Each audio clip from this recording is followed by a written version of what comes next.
Hello, welcome back to my channel. My name is Florence Yarire and I'm a nurse in the UK. So this video is going to be talking about how you can move role or how you can move from a lower band to a higher band as a nurse in the UK.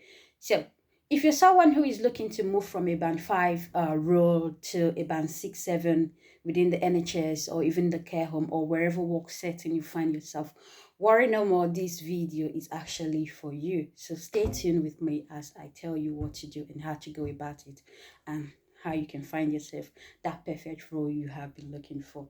All right, so let's get straight into the video.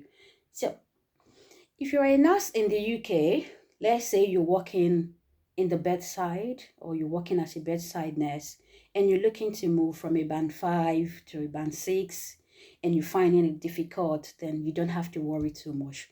So what you really need to do is to get signed off all the necessary competencies as a band 5 that are applicable in your ward area or in your setting wherever you are.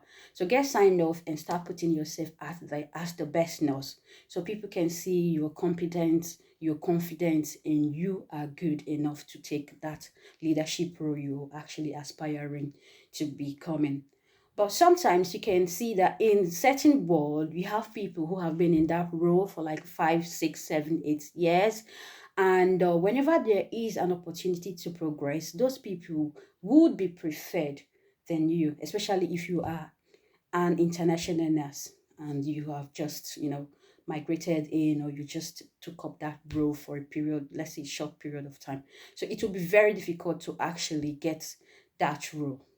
It's difficult to get that role, but don't be afraid. You can actually break throughs. You get what I mean? So what you need to do first is to get signed off the competencies, like I said, and then you need to take the role related trainings. So if you're looking at becoming a band 6 nurse in your ward, of course, take the role related training, aspiring to be leader. You can take the practice supervision course. You can take the mentorship course within your trust or even within your care home, wherever your setting is.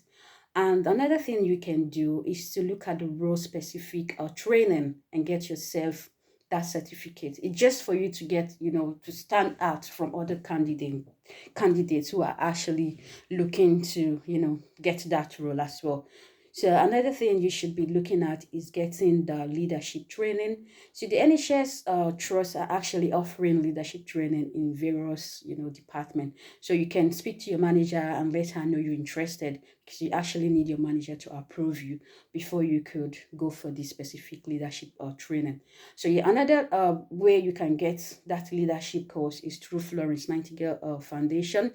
So they're actually offering the leadership and development courses for international nurses in the UK. So if something you are interested to do, then of course you could register on your own or you could speak to your manager if the foundation is sponsoring your hospital, then of course, or if they are providing training for your hospital, then of course it's something interesting and I think you'll benefit from it as well.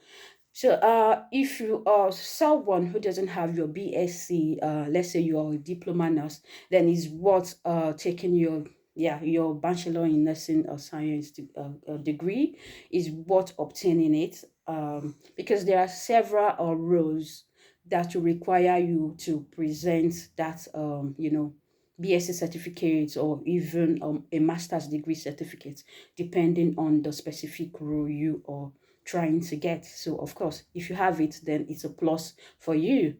And when you have all of these trainings, then you need to get prepared to apply for the specific role of your choice. The easiest way to do this is to, if it's within the same trust, then it's much more easier for you because once there is an opening, then of course it will be, just you speaking to your manager. I'm interested in this role. I'm looking at applying. Could you support me? But if you're someone who doesn't have a supportive manager, then that's going to be another difficult thing that you'll be facing or a challenge.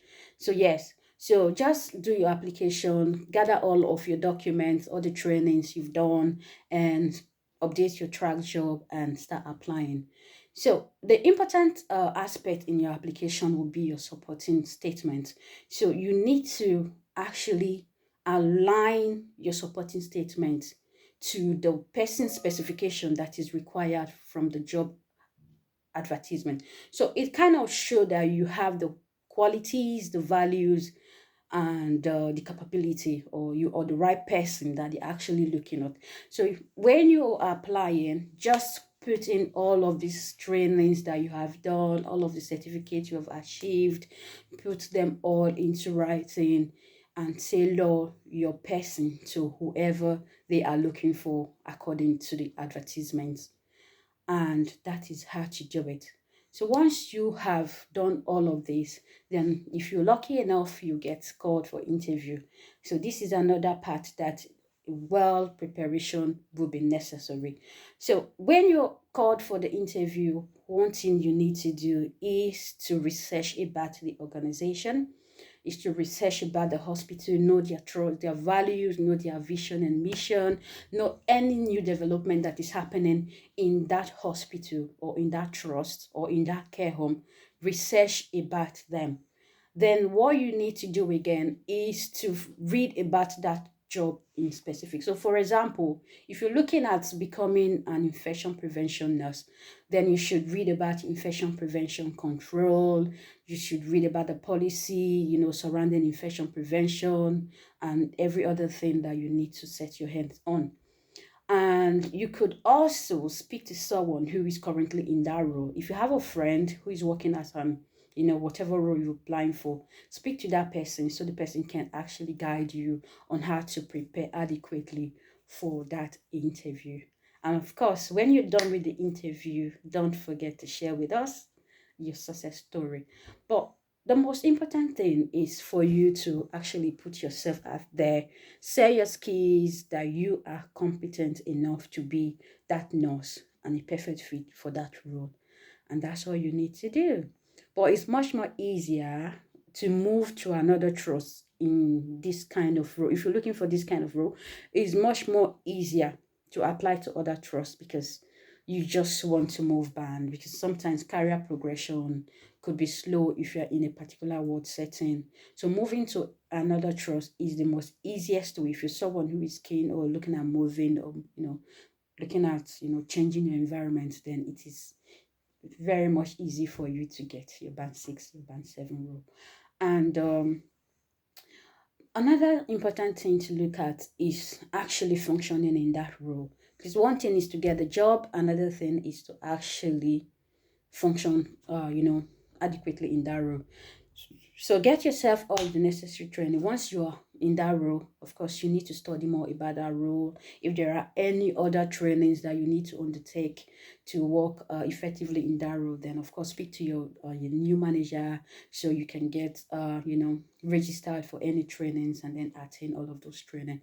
Another thing that is worth doing is to even before applying, you could still shadow someone who is working in that role. So that will kind of give you an idea of what to expect when you start working in that role. And of course, don't forget to ask questions. As a new nurse in any role, ask questions, because sometimes people assume that you already know it. So they may not even want to, talk to you about it. But then you're losing that. So of course, just try as much as possible while you're doing all of your researches. You still need to ask the necessary questions so you can be confident and competent enough to function in that role. So see you in my next video. Drop your comments, like and share my videos. Thank you very much.